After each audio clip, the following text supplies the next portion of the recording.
I'm on Team Wasp. 100% on Team Wasp.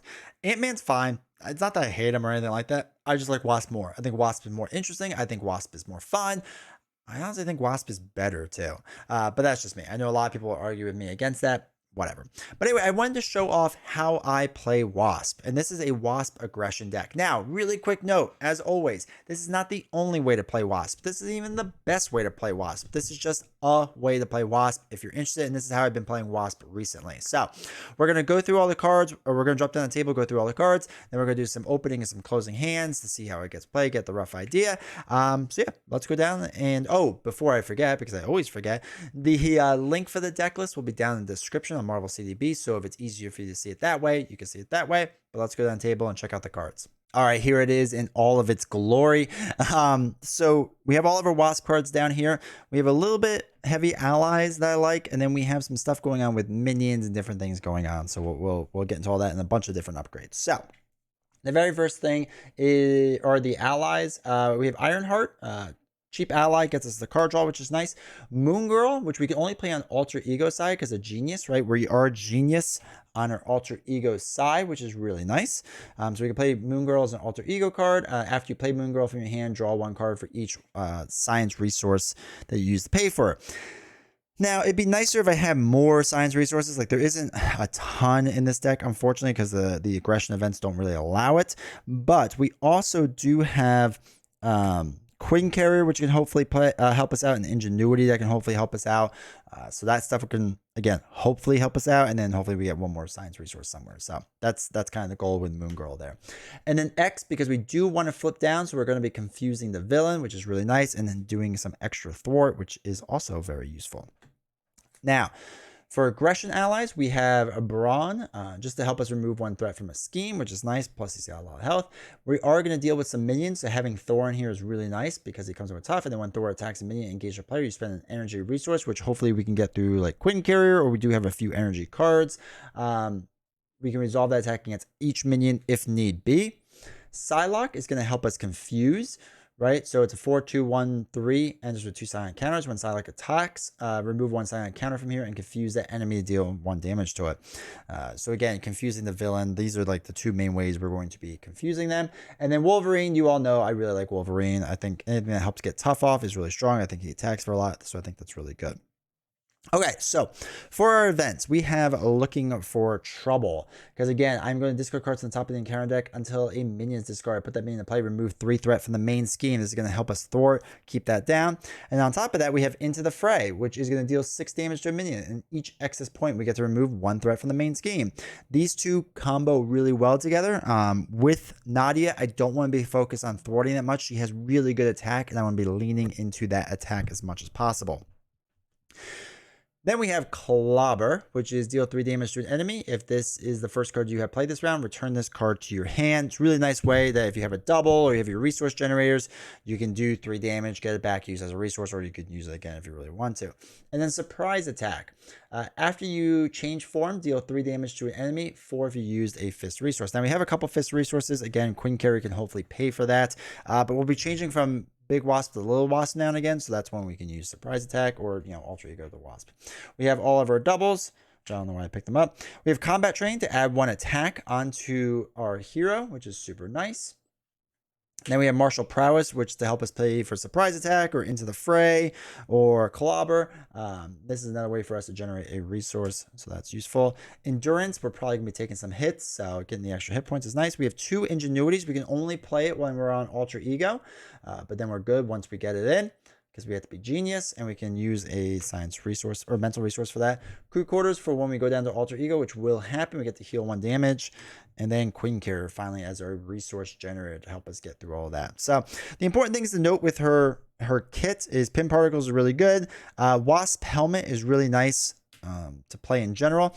I personally like to stay down in our small form, because after Wasp or an event you play defeats a minion or side scheme, you deal 1 damage to the villain. So again, every time we defeat a minion, we're dealing another damage to the villain. It's not an attack, we're just dealing damage, so that's important to know.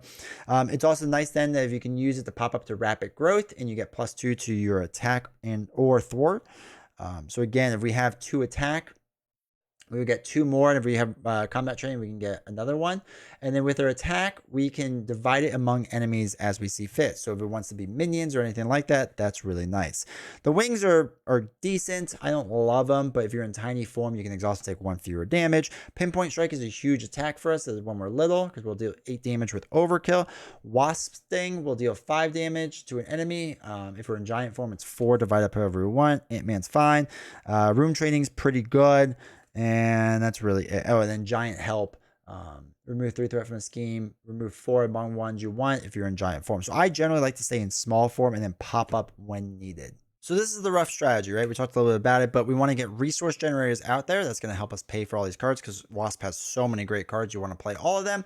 And then we're going to get X out there because X is going to give it to you and confuse the villain, which is going to help a lot. Psylocke is going to help us confuse the villain, which is, again, super useful. All this stuff, anything we could do to confuse the villain so that when we flip back down, we can use the girl power, girl activation, whatever it is, to shuffle mental resources back into our deck. This could include Professor X, right? This can include Psylocke. This can include Ironheart if we use them as a cheap blocker, but it also includes all of Wasp's big attacks, right? So we're going to get those big attacks shuffled back in. Now you can see with this deck in particular, it's kind of a minion finding deck because we want to take out a minion to help remove threat off the main scheme with Into the Fray. But also, every time that we defeat a side scheme or a minion on Tiny Wasp side, we deal 1 damage to the villain, which is kind of nice, especially if they have a tough to just like ping it off or whatever else, right? So that's the rough idea of the deck and what we're trying to do. It's really strong. Honestly, Injustice is even stronger because you can confuse more and flip down and just keep recycling in her strong attacks over and over and over and over and win. But that's a whole nother side note. I've been playing with aggression a lot recently, and I really like it. So let's do some opening hands and then let's do some closing hands. All right, we got the big board set up for this, so we're going to shuffle this up really fast. Again, resource generators are the number one thing I'm looking for. The helmet's pretty good if we can get that into play, but Ingenuity would be the top choice right out of the gate, so we'll play Mulligan hard for that. But as long as we get some resource generator, that's going to help. So, oops.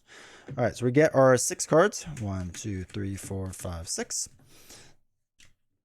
And we have Moon Girl, Pin Particles, Crew Quarters, Surprise Attack, or Wings, and Endurance.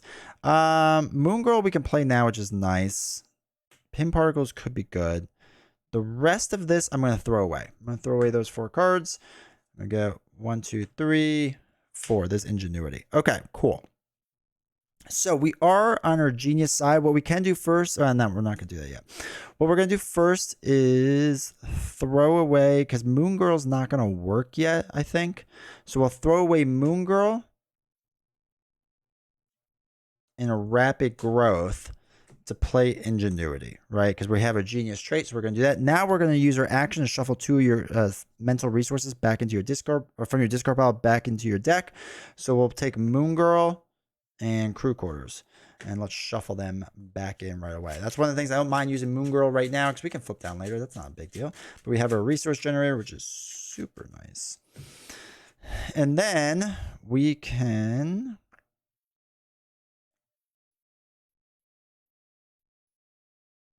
all right, so now we will flip up to, what is it, Tiny Form? Let's just draw a card. Yeah, so we'll go to Tiny Form.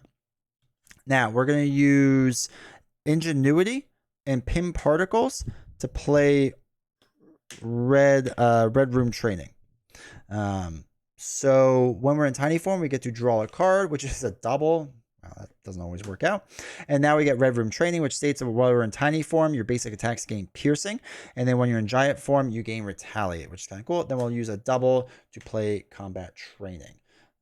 So that's super nice. And then we'll like attack or thwart 1, whatever it is, doesn't really matter. And then we will ready up. 1, 2, 3, 4, 5.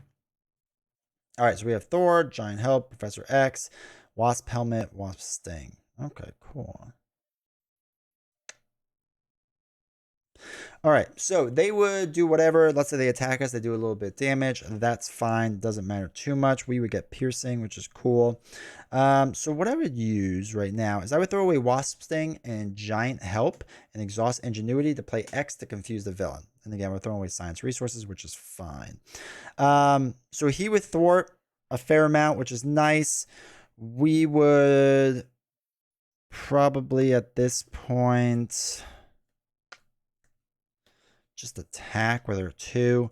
And then we'll ready up and we'll throw away Thor. We'll hold on to the helmet because X is going to take the damage. So we get 1, 2, 3, 4, 5. Okay, cool.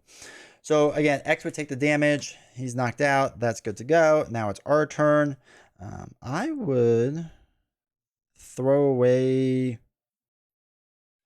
3 cards to play Queen Carrier, and then we can exhaust both of these to place our helmet into play, so we get an extra attack. I would deal the 3 attack, or what if we need to, we can go now. It'd probably thwart or deal attack, whatever we need to do, and then we flip down to Alter Ego, and then we get to put 2 mental resources back in. So we put Professor X and Pinpoint Strike, shuffle them back in, and he's still confused from the time X came in before. All right, ready up. Draw 6 cards. 1, 2, 3, 4, 5, 6. Maybe X? No, that's all right. All right, so they would do their main scheme stuff, all that fun stuff. Now we go back to our turn. And again, we would use the mental resources right away. We'll use that one. And Wasp Sting? Yeah, Wasp Sting. Put those in.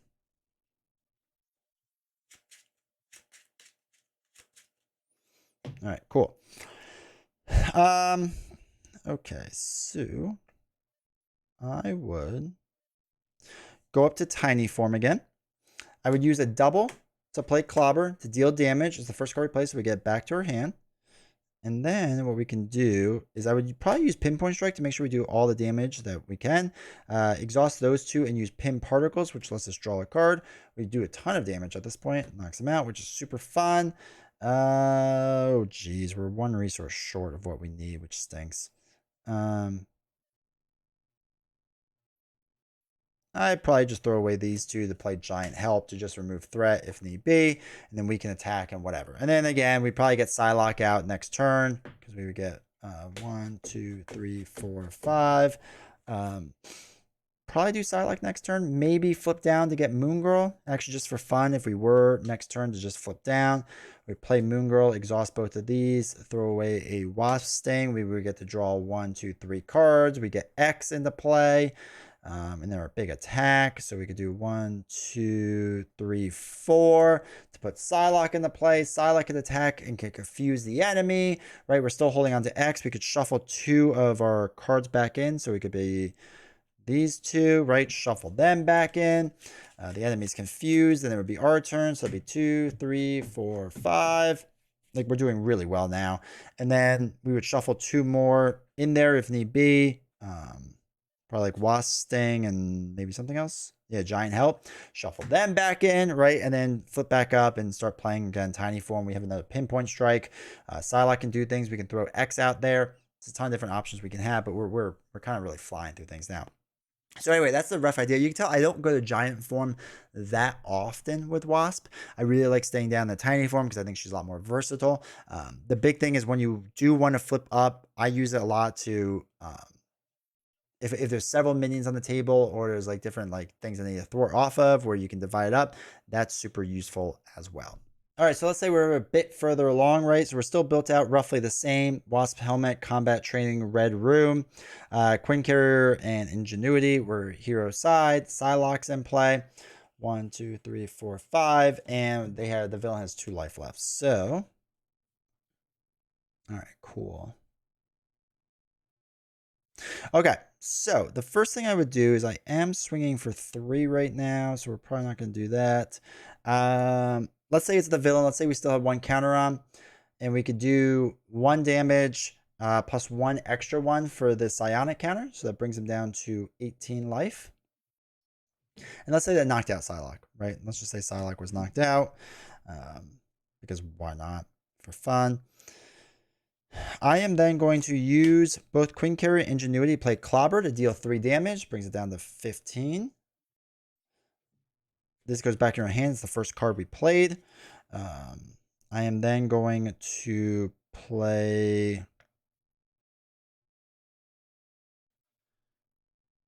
2, 3 cards to play Pinpoint Strike, and in doing so, because we are in tiny form with pin particles. We get to draw a card. It's Wasp Sting. Okay, that's cool. And we're dealing now 8 damage. So that brings us down to 7. And unfortunately, we can't play either of these. This is the one thing that stinks, but that's okay. So let's deal our 3 damage. So it's 6, 5, 4. We originally with Psylocke confused the enemy, so we're going to flip down and we're going to take 2 science cards. 1 and maybe not X. Is there another attack or something? Let's say Wasp Sting. Shuffle those into there.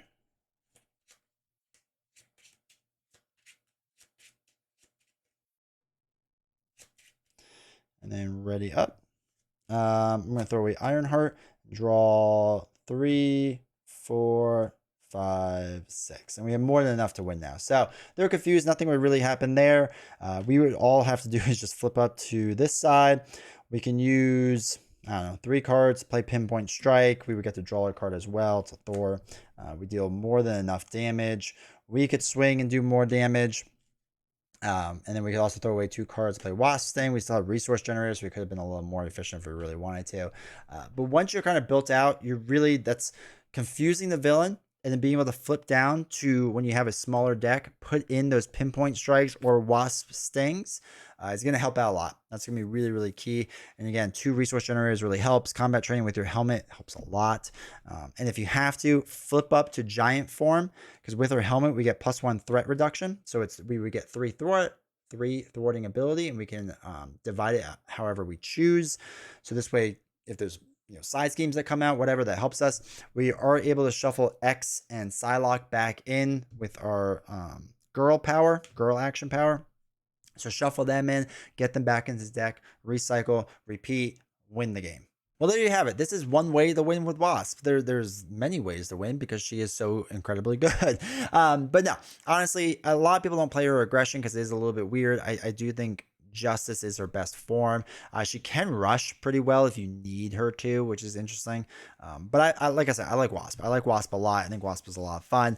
And aggression has been kind of my go-to recently, which is pretty neat and pretty cool. So hopefully this deck works for you. Once again, friendly reminder, this isn't the best deck. This isn't the only deck. This is just the way I've been playing her recently, and maybe it helps you get into more playing Wasp or something like that. If you like videos like this, I recently did Quicksilver. This is my video for Quicksilver. It was a lot of fun. It was really cool. And if you made it this far in the video, make sure to hit like, subscribe, turn on notifications, all that fun stuff. And I'll see you all next time.